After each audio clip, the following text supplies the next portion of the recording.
kesempatan kali ini kita akan membahas sebuah soal dari Duke Math 2013-2014 Team Round. Soalnya adalah tentukan bilangan bulat positif n sedemikian sehingga n pangkat 3 ditambah 5 per n kuadrat dikurang 1 merupakan bilangan bulat. Baik, sebelum dilanjutkan, saya akan memulai dengan sebuah analogi, sebuah pernyataan. Misalnya kita punya 27, kalau kita mau bagi dengan 4, itu hasil baginya adalah 6. 6 dikali 4, 23. Kemudian 27 kita kurangi dengan 23. 6 kali 4, 24 ya. Kemudian kita kurangi 27 dengan 24, hasilnya 3. Jadi 3 di sini merupakan sisa bagi dari 27 dibagi 4. Dengan kata lain, kita bisa menyatakan bahwa 27 sama dengan 4 dikali 6 ditambah 3. Nah, kemudian ini akan kita coba implementasikan pola berpikirnya ke n pangkat 3 ditambah 5 per n kuadrat dikurang 1. Jadi hal pertama yang akan kita lakukan adalah kita akan membagi n pangkat 3 ditambah 5 dengan n kuadrat dikurang 1.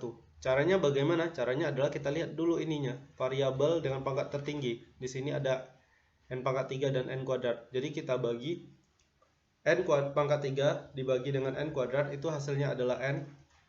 Ini sama seperti ketika kita membagi 27 dengan 4, hasilnya adalah 6. Kemudian 6-nya kita kalikan dengan 4, menghasilkan 24. Jadi ini juga kita kalikan.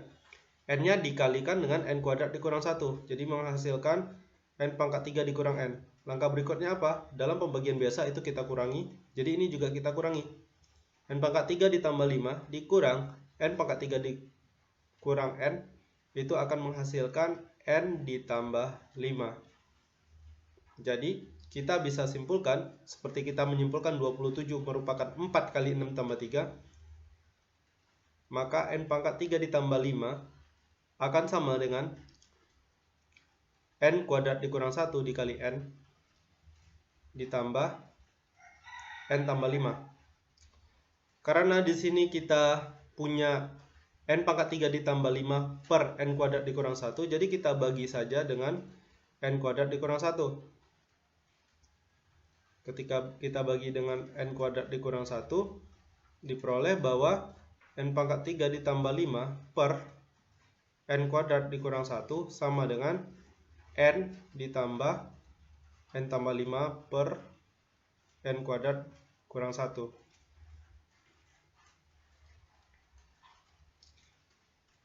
Yang perlu diingat adalah bahwa di sini n itu merupakan elemen bilangan asli. Kenapa? Karena dia bilangan bulat positif.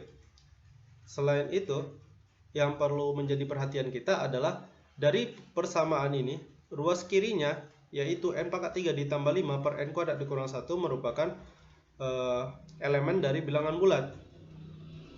N jelas elemen bilangan bulat karena n merupakan bilangan asli. Dengan kata lain, kalau kita mau ruas kanan juga merupakan elemen bilangan bulat, maka n tambah 5 per n kuadrat dikurang 1 juga harus merupakan elemen bilangan bulat.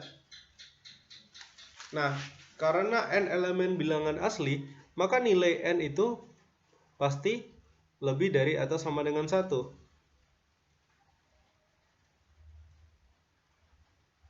Tapi jika n sama dengan 1, kita punya n kuadrat dikurang 1 sama dengan 0. Kalau n kuadrat dikurang 1 sama dengan 0 ini tidak boleh. Kenapa tidak boleh? Karena pada suku n ditambah 5 per n kuadrat kurang 1 kita punya penyebut n kuadrat dikurang 1. Jadi kalau n kuadrat kurang 1-nya sama dengan 0 itu tidak boleh. Ingat, penyebut tidak boleh 0. Dengan kata lain, dari sini kita bisa menyimpulkan bahwa n pastilah lebih dari sama dengan 2. Nah, jika n lebih dari atau sama dengan 2, yang perlu kita ingat sebelum kita melanjutkan menjawab soal adalah jika A merupakan faktor dari B atau jika A habis membagi B, maka kita akan selalu punya mutlak A itu kurang dari atau sama dengan mutlak B. Nah, di sini kan n tambah 5 per n kuadrat dikurang 1 itu kan elemen bilangan bulat. Kalau dia elemen bilangan bulat, maka kita bisa simpulkan bahwa n kuadrat dikurang 1 pastilah faktor dari n ditambah 5. Atau dengan kata lain, kita bisa simpulkan bahwa mutlak dari n kuadrat dikurang 1 kurang dari atau sama dengan mutlak n ditambah 5. Karena tadi n-nya lebih dari atau sama dengan 2, maka ini pasti menjadi bilangan positif. N kuadrat dikurang 1. N tambah 5 juga merupakan bilangan bulat positif. Jadi kita bisa simpulkan bahwa n kuadrat dikurang 1 kurang dari atau sama dengan n tambah 5. Kemudian tinggal kita operasikan n kuadrat, ini 5.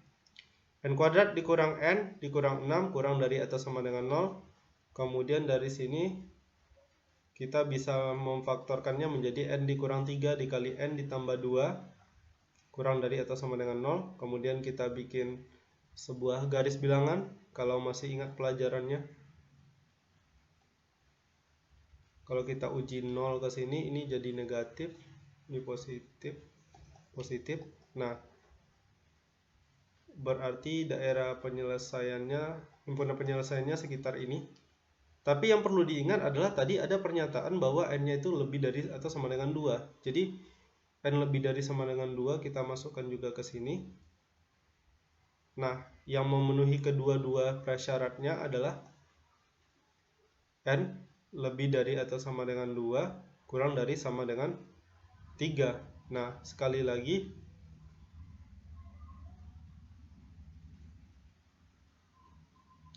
yang ditanya apa? Tentukan bilangan bulat positif n sedemikian sehingga n pangkat 3 ditambah 5 per n kuadrat dikurang 1 merupakan bilangan bulat.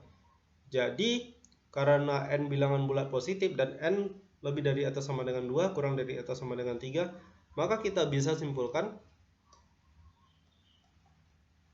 n yang memenuhi adalah n sama dengan 3 atau n sama dengan 2. Oke, ini kebalik ya. Harusnya n sama dengan 2 dulu, baru n sama dengan 3.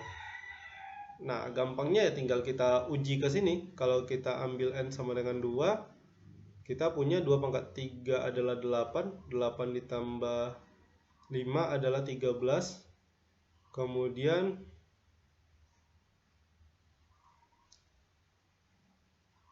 2 kuadrat adalah 4. 4 dikurang 1 adalah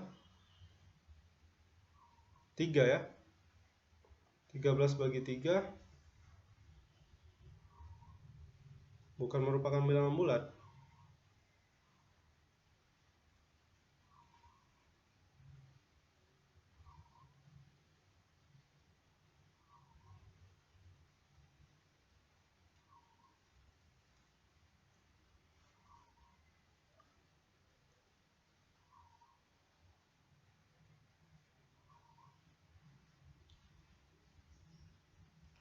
Jadi ini bukan merupakan bilangan bulat. Sekarang kalau n-nya sama dengan 3. Kalau n sama dengan 3, 2 pangkat 3 adalah 27. 27 ditambah 5 adalah 32. Sementara 3 pangkat 2 adalah 9. 9 dikurang 1 adalah 8. 32 bagi 8 sama dengan 4. 4 elemen bilangan bulat. Jadi pada soal ini setelah diuji, jadi kita bikin kayak gini. Setelah diuji ke soal, diperoleh n sama dengan 3. Jadi satu-satunya solusi untuk soal ini adalah n sama dengan 3. Sekian, terima kasih.